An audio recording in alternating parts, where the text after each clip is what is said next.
விஜய் வந்து தங்கிட்ட நடிக்கிறாரு அப்படின்னு ரேணுகாவுக்கு தெரிஞ்சு போச்சு அப்படின்னாலே அடுத்து என்ன நடக்கும்? எப்போ ரேணுகா அடுத்து என்ன பண்ண போகிறாங்க, ராஜி என்ன பண்ண போகிறாங்க? ஏன்னா ராஜிக்கு சந்தேகம் வந்தாச்சு. அப்போ ரேணுகாவுக்கு அந்த சந்தேகம் வந்துட்டு அப்படின்னா இவங்க எல்லாரும் சேர்ந்து என்ன பண்ண போகிறாங்க அப்படிங்கிற பெரிய எதிர்பார்ப்பு இருக்க தான் செய்யுது. ஏன்னா விஜயும் மல்லியும் சேர்ந்து ஒரு நாடகத்தை அரங்கேற்றிருந்தாங்க. அதே நேரத்தில் அதன் பிறகு இப்போ என்ன நடக்கும் அப்படின்னா, அதாவது இவங்களுக்கே சந்தேகம் வருது.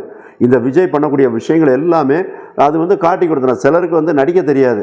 அவங்க வந்து பொய்யை பேசணுன்னா கூட அவங்களால முழுமையாக அந்த பொய்யை பேசிக்கிட மாட்டாங்க. ஏனோதானு பேசுவாங்க, மாட்டிக்குவாங்க. அப்போ இங்கே வந்து விஜய் அப்படி தான் மாட்டிக்கிறாரு அப்படிங்கிறத விட அவரால் நடிக்க முடியலை. ஒரு டுபாக்கூர் கணவனாக இந்த ரேணுகாட்டை நடிக்கவே முடியலை. அப்போ ரேணுகாவுக்கு இது எல்லாமே சந்தேகம் வருது. ஏன்னா ஒருத்தன் வேலை ஓடுதான், விலகி ஓடுதான் அப்படின்னா என்ன காரணமாக இருக்கும் அப்படிங்கிற சந்தேகம் வரத்தான் செய்யும். அது வந்து ரேணுகாவுக்கு வந்திருக்கு. அப்போ ரேணுகா என்ன பண்ண போகிறாங்க, அதை ராஜிட்டு தான் அதை டவுட்டை கேட்பாங்க. ராஜி என்ன சொல்லுவாங்கன்னா, விஜயை பற்றின எல்லா விஷயத்தையும் சொல்லுவாங்க. அடிப்படையிலே ஒரு அக்காவுக்கு வந்து தான் தம்பியை பற்றின எல்லா விஷயங்களும் தெரிய தான் செய்யும். அடிப்படை குணம் எப்படி இருக்கும், அதே நேரத்தில் ஒவ்வொரு விஷயத்துக்கு எப்படி ரியாக்ட் பண்ணுவாங்க அப்படிங்கிறது அந்த அக்காவுக்கு தெரியும். ஏன்னா அவங்க கூடவே பிறந்திருக்காங்க, சின்ன குழந்தையிலேருந்தே பார்த்துருப்பாங்க. அப்படிங்கும்போது அப்போ விஜய் பற்றின அத்தனை விஷயங்களும் அவங்களுக்கு தெரிஞ்சிருக்கும். அப்போ இந்த இடத்துல தான் வந்து விஜய் என்ன பண்ண போகிறார் அவர். ஏன்னா ரேணுகாவுக்கு சந்தேகம் வந்தாச்சு அப்படிங்கும்போது ரேணுகா அடுத்ததாக என்ன யோசிப்பாங்க அப்படின்னா, விஜயை வந்து சீக்கிரத்தில் மடக்கணும், அதை லாக் பண்ணணும் அப்படின்னு நினைப்பாங்க. அப்போ அவங்க என்ன நினச்சிருப்பாங்க அப்படின்னா, விஜய்கிட்ட இருக்கக்கூடிய அந்த சொத்து, அந்த வீடு, அது எல்லாத்தையும் தான் பேருக்கு மாற்றணும் அப்படின்னு தான் இந்த இடத்துல ரேணுகாவும் நினைப்பாங்க, ராஜின்னு நினைப்பாங்க. அப்போ இதுக்கு வந்து ராஜி ரேணுகாவை ஒரு மூளையாக பயன்படுத்துவாங்க.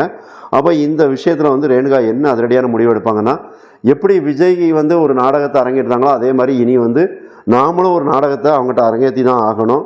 அதாவது ரேணுகா எப்படி நினைப்பாங்கன்னா, விஜய் மல்லிகை என்னை பற்றின விஷயம் அத்தனையும் தெரிஞ்சு போச்சு அப்படிங்கும்போது இனிமேல் நாமளும் அவங்ககிட்ட வந்து அதை தெரியாத மாதிரி தான் காட்டிக்கணும். எப்படி வந்து நம்மளை சுடர் அப்படின்னு தெரிஞ்சும் காட்டிக்காத மாதிரி ஒரு கணவர் மாதிரி விஜய் நடிச்சிக்கிட்டு இருக்காரோ அதே மாதிரி இனி விஜய்க்கு எல்லா விஷயமும் தெரிஞ்சு போச்சு அப்படிங்கிறத எனக்கு தெரியும் அப்படிங்கிற விஷயத்தை காட்டிக்காமல் அந்த இடத்துல வந்து ஒரு ட்ராமா பண்ணணும் அப்படின்னு இந்த சுடர், அதாவது ரேணுகா நினைப்பாங்க.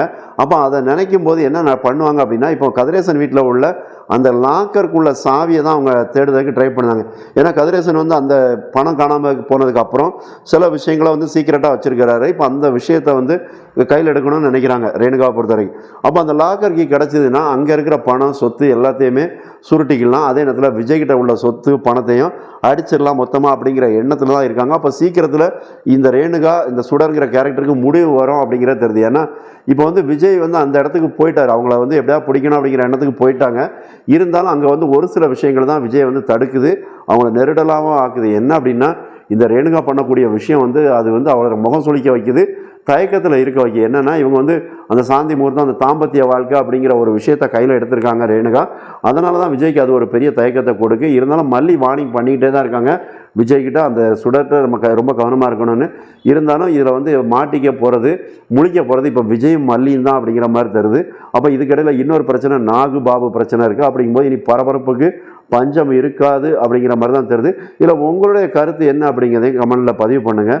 மறக்காமல் சேனலையும் சப்ஸ்கிரைப் பண்ணுங்கள். அதே நேரத்தில் கமெண்ட் பண்ணுங்கள், லைக் பண்ணுங்கள். இன்னொன்று, அந்த பாபு நாகு விஷயத்தில் என்ன நடக்க போகுது அப்படிங்கிறது உங்களுக்கு தெரிஞ்சிருந்துன்னா கமெண்ட் பண்ணுங்கள், சப்ஸ்கிரைப் பண்ணுங்கள், லைக் பண்ணுங்கள். நன்றி.